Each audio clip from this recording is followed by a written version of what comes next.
Alex Stone stood at the very edge of the pier, her battered boots slipping on the wet, time-darkened boards. The wind came in sharp gusts off the sea, lashing her face as if trying to wake something long dormant inside. The fog hung over the high water like a heavy grey blanket, sticky and thick as a spider's web, obscuring the horizon and leaving only the vague outlines of rusty taps poking out of the mist like the bones of some ancient, long-forgotten beast. She took a cigarette from a pack as crumpled and frayed as her own nerves and struck a lighter. The flame flickered, illuminating her face for a moment, the sharp cheekbones, the dark circles under her eyes, the look of weariness and something else she could not name.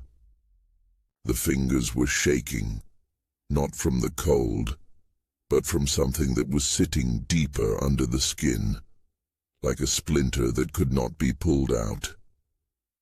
Jamie Reed, a local journalist, stood next to her, his eyes glittering with a mixture of ambition and emptiness, like a man who has spent too long looking for truth where there is none. His notebook was open, but the pages were pristine, as if he were waiting for the words to fall to the paper. "So, Stone," he began, his voice cutting through the air like the creak of an old door's rusty hinges. "You don't think this is just some hooligan stealing some snot-nosed kid's toy, do you?" Alex exhaled smoke, a wisp of gray, mist dissolving into the haze around her.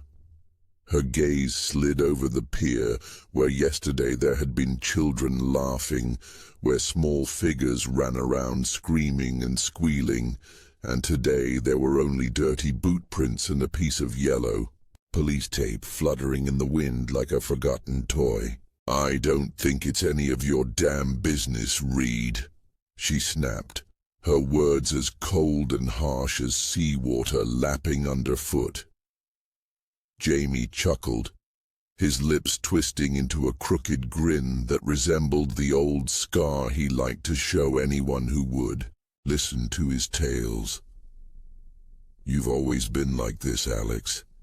Even when you wore a badge, locked up like a safe, but I can tell you know something's up." He stepped closer, his breath, heavy with cheap coffee and cigarettes, brushing against her cheek. "This isn't just stealing, it's a message, and you know it." Alex flicked the ash from her cigarette, her eyes narrowing into dark slits that oozed challenge. "A message? Who do you think it's for?" Jamie shrugged, his fingers fiddling with his pen as if he were trying to squeeze an answer out of her. "Maybe you. You love the riddles that everyone else is afraid to touch." She didn't answer, just inhaled deeper, feeling the smoke burn her throat and lungs, momentarily drowning out the noise in her head that hadn't stopped for years. He was right, damn it. And that pissed her off more than the chill wind that cut through her bones. They walked toward the boarding house, her steps echoing on the planks of the pier, heavy and measured, as if she were dragging not just her body, but the whole damned city with its secrets and filth. The boarding house loomed ahead, her fortress and her prison at once. An old building with peeling paint, cracked windows and creaking floors, permeated with the smell of the sea, salt and damp that had eaten into the walls so deeply that they had become part of them. She pushed the door open, the rusty hinges creaking piteously, and then her gaze fell on the threshold. There was a photograph there, old and faded, the edges dog-eared with age, as if it had been carried in a pocket or hidden in a drawer for a long time.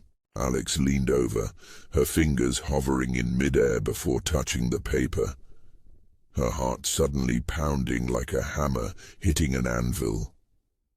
There was a girl in the picture, blonde hair, smiling, open and carefree, and she was holding a toy. The same toy that had disappeared from the pier yesterday, but it wasn't just a toy. It was evidence. Evidence from a case from 10 years ago, a case Alex had never solved, a case that had ruined her career, burned her out from the inside, and left her living in the rubble. She turned the photograph over, and on the back, in faded ink barely legible, was written, "Remember her." 3 words, simple and cruel as the blow of a knife.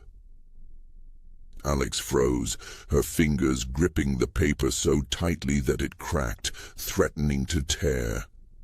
Jamie, scenting prey like a hound, came closer, his eyes gleaming with greed. "What is it, Stone?" he asked, his voice shaking with impatience, but she did not answer.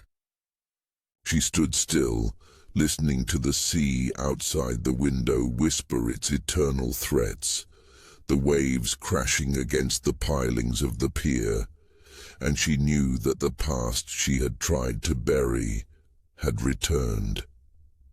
It was standing behind her, breathing down her neck, and this was only the beginning.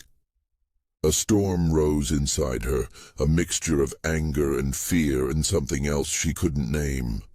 She remembered the girl, her face, her voice, echoing in her mind, muffled by time. She remembered standing on that same pier 10 years ago, staring at the empty space where the answer should have been. She remembered her fingers clutching the case file until her knuckles turned white, screaming at the empty office when everyone had given up. And now this. That photograph, that question, that cold, mocking handwriting. Someone knew, someone remembered, and that someone wanted her to re-enter the game she'd lost. "Stone?" Jamie's voice broke her from her stupor. She lifted her head, slowly, her eyes heavy as lead. "Get out, Reed," she said quietly, but there was so much steel in her tone that he couldn't help but back away. He opened his mouth to protest, but changed his mind when he saw her hand tighten around the photograph. He shrugged and retreated to the door, throwing out a parting word. "You know where to find me if you change your mind." The door slammed, leaving her alone in the silence broken only by the sound of the sea and her own breathing. Alex sank into a chair as old and creaky as her thoughts and stared at the photograph.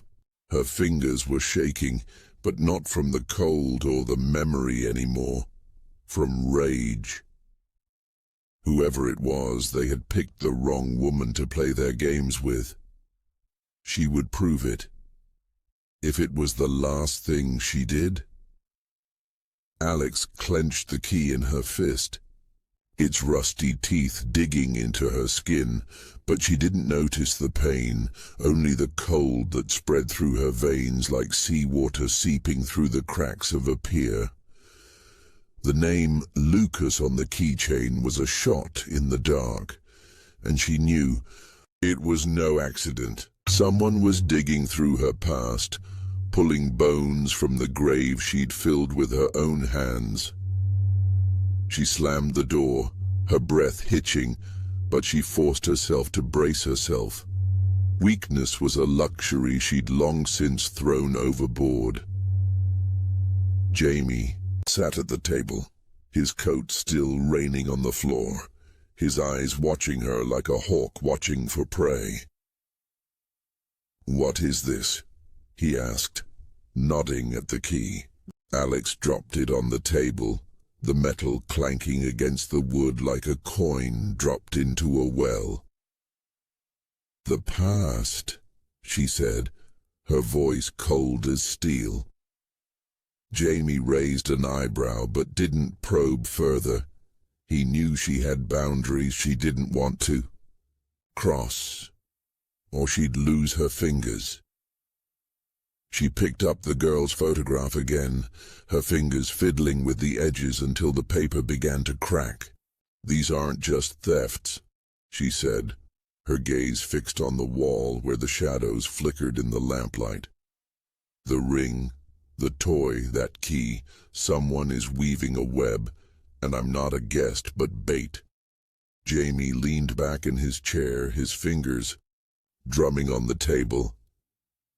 "Do you think this has to do with you, with what happened before?" She didn't answer, but her silence was louder than a scream. The night was tarry, sticky and heavy. Alex stepped outside, her boots leaving marks in the wet ground, the wind whipping her face. She reached the pier where the rain had washed away all the tracks except one, the one she had seen before, with deep treads.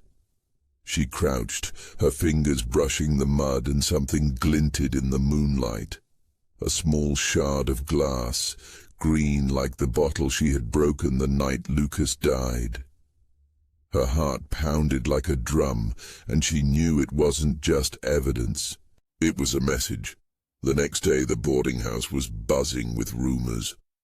Locals whispered about the missing ring, the curse on the pier, the shadows they'd seen at night. Alex and Jamie sat in the room, spreading out newspapers and a map of the town. "Look," he said, pointing to a spot on the map. "The pier, the warehouse, the widow's house, all within a kilometre. This isn't an accident." Alex nodded, her eyes narrowing. "Someone is playing this course, and they know the rules better than us." They returned to the warehouse. Internals. They returned to the warehouse. Now in daylight, but it still breathed darkness. Alex stepped inside, her knife at the ready, her ears catching every sound. Jamie followed, his notebook open, but his pen silent. He felt it too. Someone was here, and they were waiting. In the corner, under a pile of rusty chains, she spotted a box, old wooden with a carved symbol, a wave crossed by a slash. Her fingers trembled as she lifted the lid. Inside was a toy, the plush bear that vanished from the pier, but now its eyes were torn out, and another key identical to the first protruded from its belly, bearing the same name. Lucas. She stumbled back, her spine hitting the wall, and at that moment the warehouse door slammed shut with a boom, like a coffin lid. Jamie lunged for it, but it was too late. The lock clicked, trapping them inside. Shadows shifted in the corners, and a laugh, cold and sharp as a blade, sliced through the silence. Alex gripped her knife, her voice a growl. "Come out, bastard, or I'll find you myself." But the only reply was the sound of footsteps fading into the dark and the creak of floorboards, as if someone danced on her grave. Alex Stone stood at the window, her fingers gripping the sill so tightly that the wood creaked like an old boat about to fall apart under the onslaught of the waves. Beyond the glass, the sea whispered its eternal threats, its voice low as the rumble of a distant storm. But Alex heard something else in it. The rustle of footsteps, the creaking of boards, the breathing that was not the wind. She had not slept for 2 days. Her eyes glowed like coals, and her thoughts scurried like rats in a burning house. Lucas's car key lay on the table, its rusty gleam mockingly, and she knew that this was not the end. It was only the beginning of a game she had been drawn into against her will. Jamie Reed burst into the room, his face white as a sheet, his eyes feverish. "I found him," he said, throwing a sheaf of papers that smelled of dust and ink onto the table. Alex looked up, her eyebrows raised. "Who?" she asked, her voice hoarse, like someone who had been silent for too long. Jamie exhaled, his fingers shaking as he pointed to the papers. "The witness. The boy who went missing after the girl was murdered. He's alive, Alex, and he's here in town." She froze, her heart pounding like a hammer on an anvil. "The boy." She remembered his face, pale, scared, his eyes filled with a terror she couldn't erase. He was the key she'd missed, and now he was back, a ghost, to remind her of her failure. They found him in an abandoned shack on the outskirts of town, where the wind whistled through the cracks like the cries of forgotten souls. The boy, now a man, sat by the fire, his face scarred, his eyes as empty as the windows of a broken house. "Do you remember me?" Alex asked, her voice quiet but cutting like a knife. He looked up, his lips twisting into a smile that was almost a grimace. "How could I forget? You promised to find my sister's killer, and you didn't." His words were like poison, seeping slowly into her blood, and Alex felt her throat tighten. "I tried," she said, but he laughed, dry as bones breaking. "I tried, and now you're here to right a wrong?" She didn't answer, her fingers tightening around the cane she'd carried like a weapon. He stood, his movements slow, like a man who had long since stopped hurrying. "I stole those things," he said, his voice low as the roar of the sea. "To lure you, to make you come back and finish what you started." Alex frowned, her thoughts swirling like leaves in the wind. "But the killer, who is he?" He shook his head, his eyes darkening. "Not me. But he's here and he's waiting for you." At that moment, the door of the hut burst open, and a masked man burst into the room, his knife flashing like lightning. Alex lunged forward, her cane cutting through the air, and the blow found its mark, cracking the mask and making the man wheeze but not falling. He lunged at her, his fingers closing around her throat, and Alex felt the air leave her lungs. She struggled, her nails digging into his skin, but he was stronger, his grip like a vice. Suddenly, a shot rang out, and the man collapsed, his body limp as a rag. Jamie stood in the doorway, his gun smoking, his face pale as death. "Are you okay?" he asked, his voice shaking, but Alex didn't answer. She looked at the mask that lay on the floor and at the face of the killer, the man she knew but couldn't remember. His eyes were open, but empty, like the sea that would never return its dead.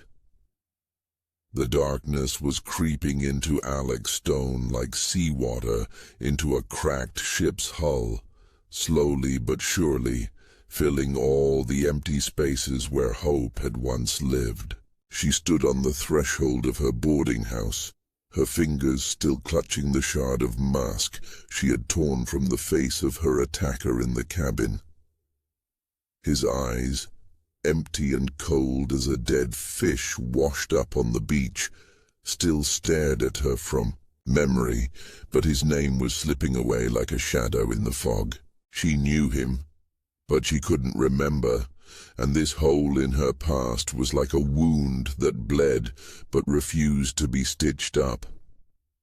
The sea roared outside, its voice low as the rumble of an approaching storm, and Alex felt that it knew more than she knew, and was silent, carrying its secrets to the bottom. Jamie Reed sat inside, his hands shaking, though he tried to hide it by fiddling with the edge of his notebook.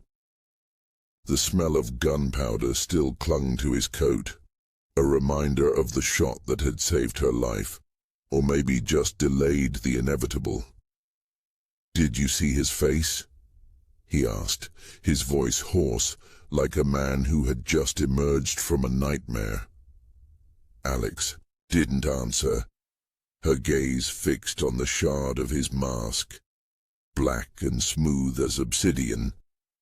She ran a finger along the edge, feeling the chill that went to her bones.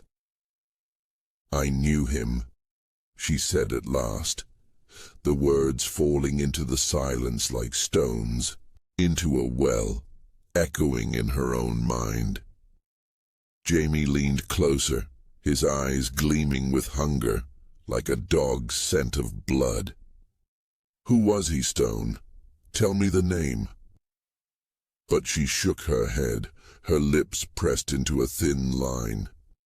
She didn't know, and that scared her more than the knife that had almost cut her throat. The night was heavy, like wet sand clinging to her boots. Alex sat at the table, evidence laid out before her. A photograph of a girl, a key with the name Lucas, a teddy bear with its eyes ripped out, and now this shard of a mask. Each piece was a puzzle piece, but the design still eluded her, taunting her like a mirage in the desert. She remembered the words of the witness, the broken man who had stolen the things to lure her. "He's here, and he's waiting for you." But who? And why did his face, so familiar, feel like a page, torn from the book of her memories? She closed her eyes, trying to grasp the image, but all she saw was darkness, thick and sticky as tar.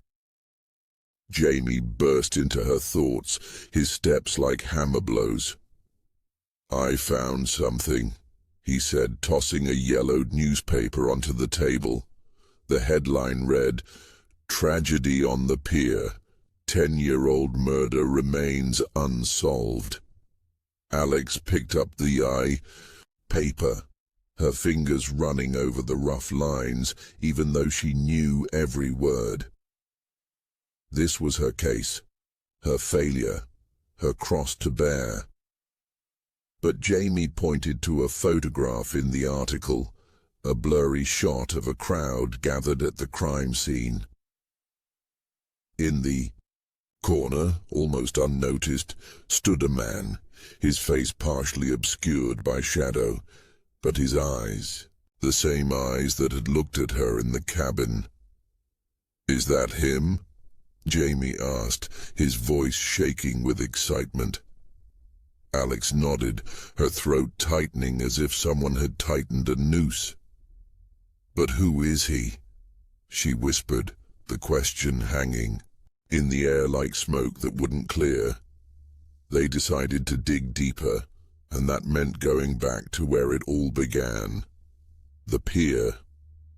It was even more pitiful in the daytime, rusty railings peeling paint, planks rotted by salt and time. Alex walked ahead, her boots leaving tracks in the mud, her ears picking up every sound. The creak of wood, the lap of the waves, the distant bark of a dog. Jamie followed, his notebook open but his pen silent, feeling what she did. That the pier was more than just a place. It was a witness, one that held secrets, but was in no hurry to share them. She paused at the edge where the water licked the planks, and suddenly noticed something in the crack.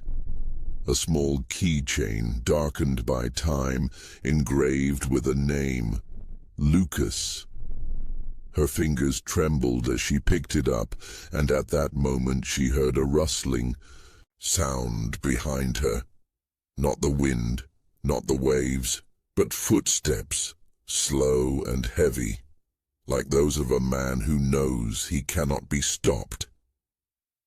She turned, her hand tightening on the knife hidden in her pocket, but there was no one there. Only shadows dancing in the dim lantern light and the whispers of the sea that sounded like mockery. Jamie came closer, his face pale like a man who has seen a ghost. "Did you hear?" he asked, his voice barely audible. Alex nodded, her eyes narrowing. "Someone was here," she said, and the words hung in the air like the premonition of a storm. They walked back to the boarding house, but the feeling of being watched remained. That night, as the rain pounded the roof, Alex found another note under her door, not a photograph, not a key, but a piece of paper with one word written on it. Closer. The handwriting was familiar, the same as in the girl's photograph, and she knew the game was moving to a new level. She sat in the dark, her fingers fiddling with the keychain, her mind spinning like a ship in a storm. The killer wasn't just a shadow, he was part of her past, part of her failure, and he knew how to hurt her the most. She remembered Lucas, his laugh, his voice, his blood running across the pavement that night when she couldn't. She remembered standing over his body, her hands shaking, her voice whispering, "You could have saved him." And now this keychain, this key, this mask, all of it was a reminder that she hadn't saved anyone. But she wouldn't give up. Not with the sea whispering her name and the shadows growing closer.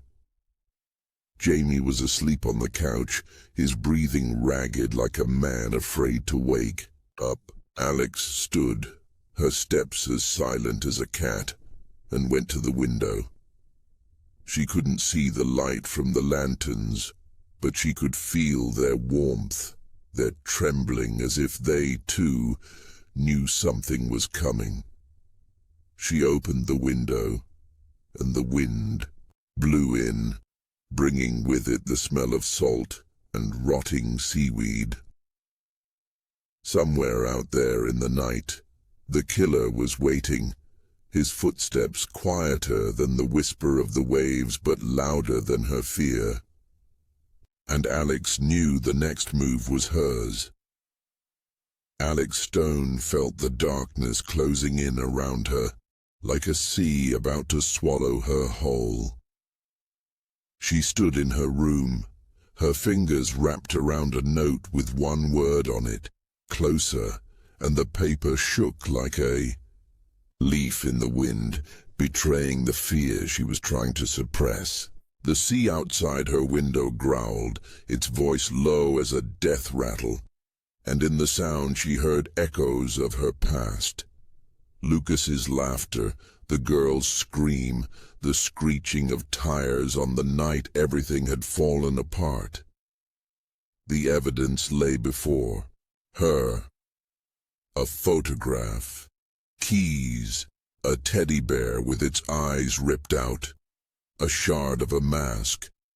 Each object was like a shard of a mirror, and in their reflection she saw not the truth, but herself, broken, alone, still clinging to a hope that had long since ceased to exist. She knew the killer was close.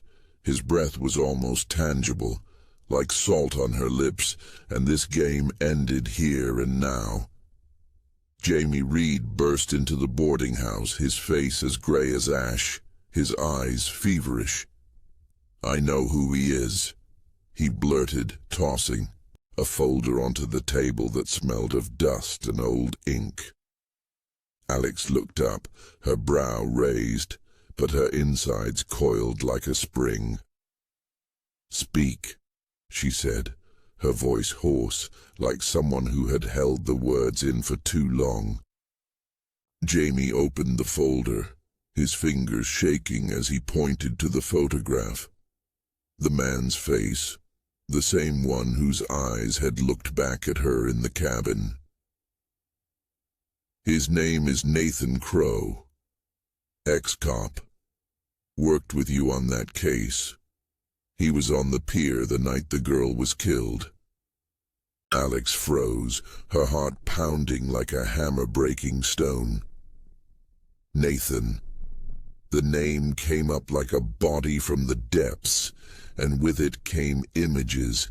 His smirk, his hand on her shoulder, his voice whispering that she was digging too deep. He had been part of the case, part of the truth she had missed, and now he was back to finish it.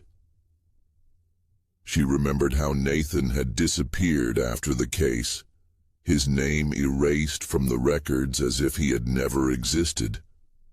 But he had, and his shadow had followed her all these years, planting clues, playing with her mind like a cat with a mouse. "Why?" she whispered, her voice barely audible, but Jamie had heard. "He was involved with a tycoon, smuggling through the port. The girl had seen too much, and he had killed her to shut her up. You were close to the truth, Alex. Too close."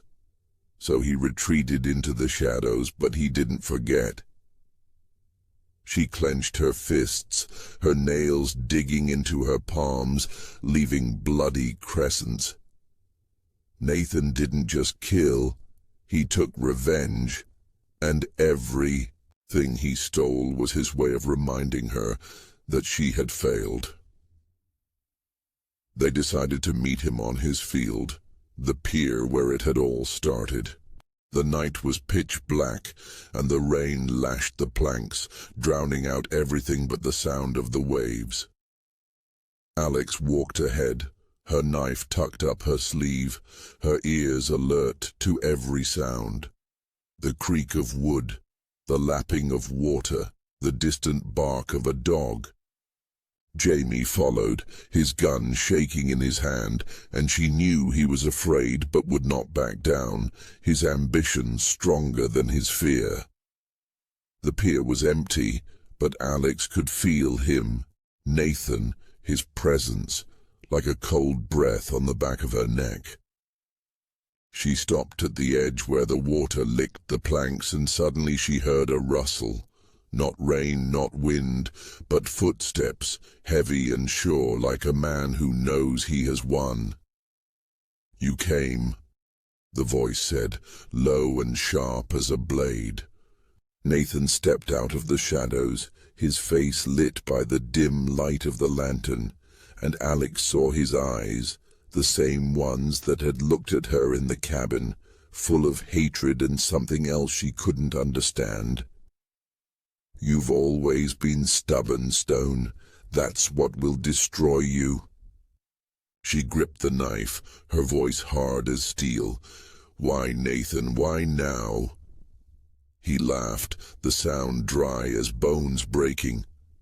"You ruined everything. You dug, and I lost everything. My job, my family, my life. And you just walked away like nothing happened." His words were like venom, and Alex felt her throat tighten. She wasn't gone. She was broken, but he couldn't see it. The fight came suddenly, like a storm coming without warning. Nathan lunged at her, his knife flashing like lightning, and Alex ducked, relying on hearing and instinct. Her knife sank into his shoulder, but he didn't even flinch, his fist slamming into her jaw, and she fell to the boards, the taste of blood filling her mouth. Jamie fired, the bullet whistling past, and Nathan turned on him, his movements as quick as an animal. Alex was up, her boots slipping on the wet wood, and she threw herself forward, her knife slicing into his back. He grunted, his body staggering, and she pushed him toward the edge of the pier. Nathan grabbed her arm, his fingers closing like a vice, and they both went flying down into the black water that took them like a grave. The cold burned like 1,000 needles, but Alex fought, her hands slapping the water until she came up, gasping. Nathan was gone. The sea had taken him, his body lost in the depths like a secret it had held for centuries. Jamie helped her up, his face pale as death, but he was silent, and for that she was grateful. They returned to the boarding house, wet and broken, but alive. That morning Jamie had written an article that had blown up the town. Smuggling, murder, corruption. The boarding house was alive, the tourists had returned, but Alex knew it was no victory. She stood on the shore, her fingers clutching Lucas's ring found on the beach, and listened to the sea. It was silent, but in its silence she heard a whisper. Her past would never let go. She turned and walked away, her footsteps echoing. On the sand, the shadows following her, their breathing quieter than the waves but louder than her fear. Nathan was dead, the truth had come to light, but Alex knew some doors were best left unopened. And yet, she had opened them, and now she would have to live with what was behind them.